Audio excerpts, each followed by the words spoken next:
to take you down to Texas, where a lot of people are headed today for the Cotton Bowl that happens tomorrow. Temperatures in Texas right now are sitting in the mid-70s. A very nice afternoon, maybe a little on the warm side for now. If you're headed up from Austin, temperatures are in the low 80s. Now, I want to get out to meteorologist Michaela Smith, who is talking about the weather this weekend and the Cotton Bowl. Michaela, what can we expect for our Red River rivalry weekend?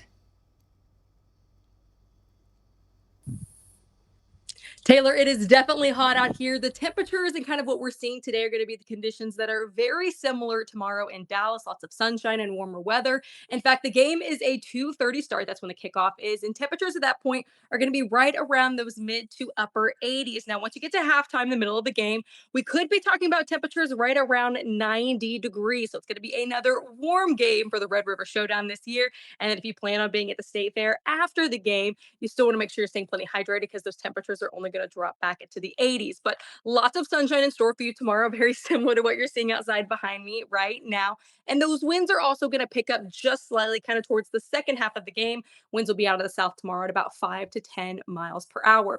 But since we're talking about the Red River Showdown, I thought it would be fun to give you some weather extremes from past years. So we're going to jump right in. I have my phone right here with all these stats for you. We'll talk about some of the hottest games first, since this is going to be a pretty warm one.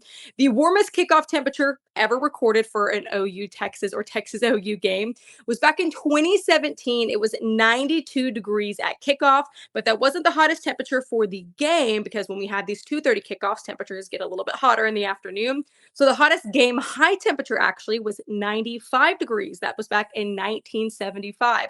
Another fun fact for you, last year in 2024 was forecasted to be the record-setting warmest game of the year, or really for this kind of rivalry. It did not happen. Temperatures only hit 94, so didn't quite make it to 95.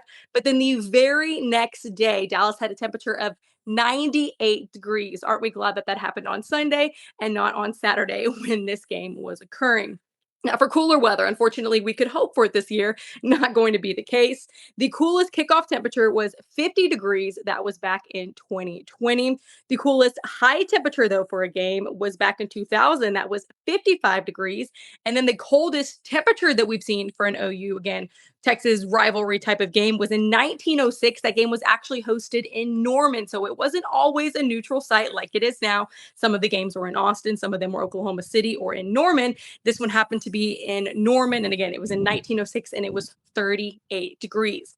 Now, the rainiest game that we've ever seen was back in 1983. That was 1.63 inches. So quite a bit of rainfall during the game. And another fun rain stat for you, only 19% of games have actually seen rain. This year is going to be another year that we're not talking about seeing any rainfall.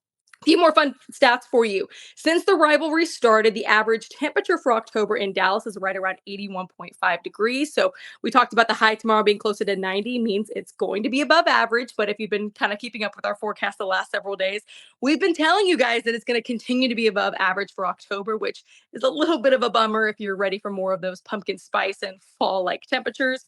And then one more fun fact for you, 12% of the games have had temperatures of 90 degrees or above. If we hit 90 for tomorrow, that means we're going to fall in that 12%. Now, I told you about the rainiest game ever. There's never been a snowiest game with OU Texas OU being in October. However, I do have a fun story for you. Back in the 2000 game that I mentioned earlier, because it also was a record setter with the coolest afternoon high temperature, OU won that game 63-14 against Texas, and the OU president David Boren at the time canceled classes on Monday after the win due to inclement weather because he said it was snowing touchdowns down in Dallas. So while there actually hasn't been a snowiest game, that is a fun little fact that OU had classes canceled the following Monday due to inclement weather and snow. So hopefully it's a really fun game down in Dallas for people who are attending. I'm wearing my red today. I know Taylor is wearing her red back in the studio. I also have my fun OU earrings here for the game. Obviously, you can guess who we're rooting for, but Taylor, I know you were also really excited about this game. Oh, Michaela, I love it. Okay, I love your OU earrings. I also am wearing my horns down earrings today. I don't know if you guys can see that. How well can you see that right there? Horns down, yes, because we are headed down to Dallas for the Cotton Bowl. I know a lot of people are doing that tomorrow as well.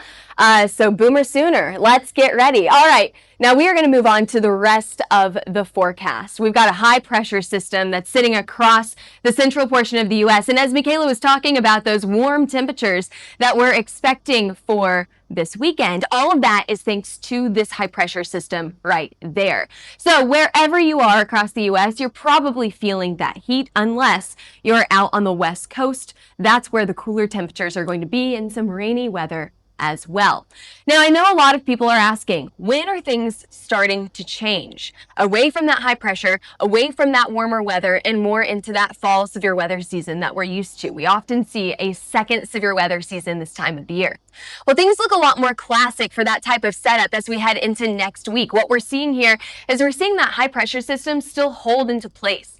However, it's pivoting a little bit to the east. We also have a pretty strong low pressure system that's going to be moving in by early next week. And this setup right here, this looks favorable to see some more active weather. So if you're looking for that severe weather, you're saying, when is the next time it's going to rain across the central portion of the U.S.? We could be seeing that into next week. We've got a few days, got to wait it out. However, we can be seeing more active weather next week.